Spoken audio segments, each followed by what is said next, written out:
Hello students. आज हम BSc part second का पेपर फर्स्ट की यूनिट सेकंड को डिस्कस कर रहे हैं और आज का हमारा टॉपिक है एम्फीबियंस। हम क्लास एम्फीबिया को आज डिस्कस करेंगे। हम कुछ डायग्राम देख रहे हैं जैसे फ्रॉग, सैलमेंडर और न्यूट्स हैं और टॉड हैं। ये चारों एनिमल्स जो हैं ये उभयचरी जंतु हैं, यानी जल और थल दोनों पे रहने वाले। Class amphibia Tetrapoda super class के अंतर्गत आती है। टेट्रापोडा सुपर क्लास को आवास के आधार पर मीन्स हैबिटेट के आधार पर, शरीर के तापमान के आधार पर, स्केलेटन के आधार पर, स्किन की जो टाइप है, किस प्रकार की जो त्वचा पाई जा रही है उसके आधार पर, तथा हृदय के आधार पर चार क्लासेस में डिवाइड किया गया है टेट्रापोडा सुपर क्लास को। पहली है एम्फीबिया, दूसरी है रेप्टाइल्स, तीसरी है एव्स और चौथी है मैमेलिया। हम आज एम्फीबियंस का आज अध्ययन करेंगे। इस डायग्राम में भी आप खूब सारे एम्फीबियंस को देख सकते हैं।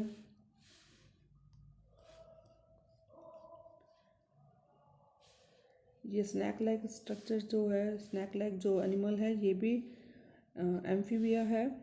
फ्रॉग जो छिपकली सदृश हमें दिख रहा है ये भी एम्फीबियन है। तो हम स्टार्ट करते हैं एम्फीबिया के साथ। एम्फीबिया का जो शाब्दिक अर्थ है वो है एम्फी मीन्स बॉथ और बायोस मीन्स लाइफ, यानी जल और थल दोनों आवासों में रहने वाले जंतुओं को हम एम्फीबियंस कहते हैं। इस वर्ग के जंतु थल और जल दोनों आवासों में पाए जाते हैं, इसलिए ये उभयचरी प्राणी कहलाते हैं। इनका जो शरीर है वह हेड, ट्रंक और टेल मीन्स सिर, धड़ और पूंछ में विभेदित होता है। ये जंतु शीत रुधिर वाले वर्टिब्रेट्स होते हैं। शीत रुधिर वाले जंतु हैं मीन्स इनके शरीर का तापमान वातावरण के तापमान के अनुसार बदलता रहता है। इनकी जो त्वचा है, इनकी स्किन स्मूथ, रफ, चिकनी या रफ हो सकती है और स्किन में ग्रंथियां पाई जाएंगी। ये ग्रंथियां स्किन को या त्वचा को नम बनाए रखती है ताकि श्वसन में आसानी हो जाए। अगर इनमें शल्क पाए जाते हैं तो वह स्किन में धसे हुए होते हैं। इनमें दो जोड़ी लिम्स पाए जाते हैं, एक जोड़ी फोर लिम होते हैं और जो दूसरा जोड़ा है वो हिंड लिम का है, पश्चपाद का है। ये जो लिम्स हैं ये तैरने और ज़मीन पे चलने के लिए अडेप्टेड होते हैं। फोर लिम में 4 फिंगर्स पाई जाती है और हिंड लिम में 5 फिंगर्स पाई जाती है। हमने फ्रॉग में हम देखते भी हैं कि फोर लिम और हिंड लिम होते हैं। दो फोर लिम हिंड लिम की तुलना में छोटे होते हैं और हिंड लिम मजबूत और लंबे इसलिए होते हैं ताकि फ्रॉग अच्छे से जंप कर सके। रेस्पिरेशन यानी श्वसन इनमें गिल से हो सकता है, स्किन से हो सकता है, क्योंकि त्वचा नम होती है इसलिए श्वसन में सहायक है।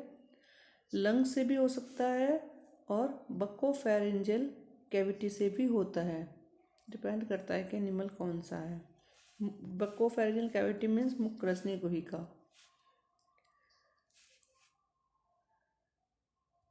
इनमें हार्ट 3 चैम्बर्ड होता है या त्रिकोष्ठीय होता है।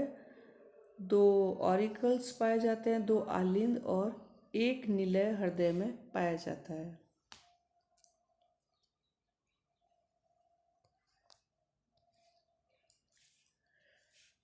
इनके ब्लड में पाए जाने वाली आरबीसी या लाल रक्त कणिकाएं बाइकॉन्वेक्स होती है यानी उभयोत्तल होती है, अंडाकार होती है तथा उनमें केंद्रक भी पाया जाता है, मीन्स वो न्यूक्लिएटेड होती है। जबकि मैमल्स की जो आरबीसी है वो न्यूक्लिएटेड नहीं होती है और बाइकॉन्केव होगी और ओवल की जगह सर्कुलर होगी। इनमें आर्टिक आर्क्स सिमेट्रिकल होते हैं। ये जंतु अधिक ताप और शीत से बचने के लिए निष्क्रिय अवस्था में चले जाते हैं। इनमें 10 जोड़ी कपाल तंत्रिकाएं पाई जाती है। इन जंतुओं में एक जोड़ी वृक्क पाए जाते हैं। ये जो वृक्क हैं, it is provided with persistent nephrostome. Nephrostome एक स्ट्रक्चर होती है जो इनकी किडनी में चिरस्थायी रूप से पाई जाती है। ये जो वृक्क हैं ये ओरिजिन के बेस पर मीजोनेफ्रोज होते हैं, यानी मीजोनेफ्रिक किडनी इनमें पाई जाती है। लैटरल लाइफ सिस्टम इनमें अगर प्रेजेंट होता है तो लाइफ की अर्ली स्टेज में ही पाया जाता है। लैटरल लाइफ सिस्टम एक टाइप का टैक्टाइल सेंस ऑर्गन है। स्पर्श से संबंधित यह संवेदांग है। इनमें जनन वाहिनियाँ सीधे ही क्लोएका यानी अवस्कर में खुलती हैं।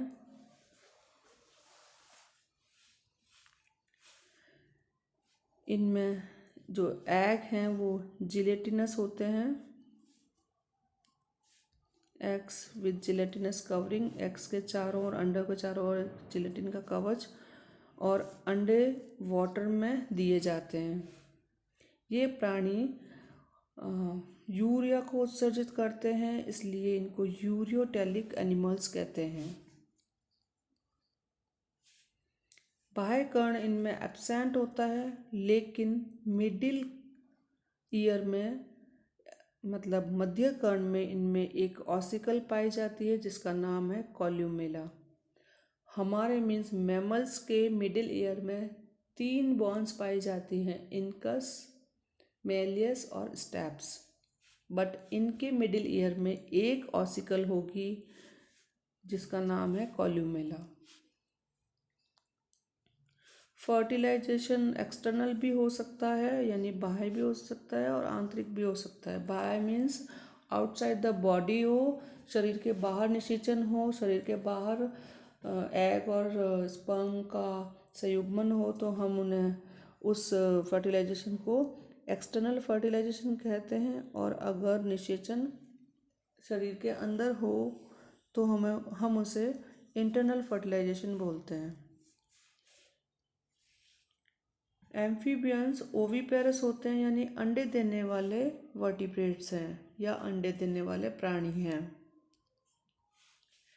इनके जो एग होते हैं वो योक युक्त होते हैं, योकी होते हैं, और ये मीजोलेसाइथल एग हैं।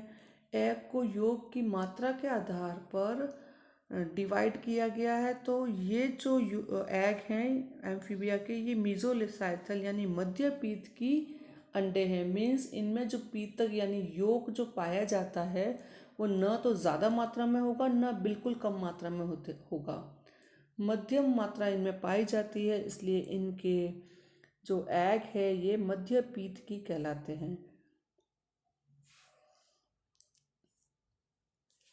इनमें डेवलपमेंट, इनका जो परिवर्धन है वो इनडायरेक्ट यानी अप्रत्यक्ष होता है, क्योंकि इनमें लार्वा अवस्था पाई जाती है। इनके लार्वा का नाम है टैडपोल। ये टैडपोल एक्वेटिक होता है यानी जलीय होता है, ये जल में ही रहता है। ये शाकाहारी होते हैं। हम कुछ एग्जाम्पल देख लेते हैं इनके। एम्फीबिया में सैलामेंडर्स आएंगे, bufo, frog, proteus, ichthyophis. Ichthyophis snake like या ईल लाइक एम्फीबिया है। हाइला जो है ये फ्रॉग होता है, ये आर्बोरियल एनिमल है, मीन्स ये वृक्ष पर रहने वाला फ्रॉग है। तो ये सब था एम्फीबिया के कैरेक्टर्स के बारे में। इसके साथ में एक पॉइंट और है कि इनमें जो स्कल होता है, इनका जो स्कल है वो डाइकॉन्डाइलिक होता है। मीन्स इनमें 2 कॉन्डाइल पाए जाते हैं, क्योंकि इसमें कशेरुक तंत्र के प्रथम कशेरुक एटलस से जुड़ने के लिए 2 ऑक्सीपिटल कॉन्डाइल्स होते हैं। हमारे जो मैमल्स की जो स्कल है वो भी डाइकॉन्डाइलिक होती है। रेप्टाइल्स और एव्स की जो स्कल है वो मोनोकॉन्डाइलिक होती है।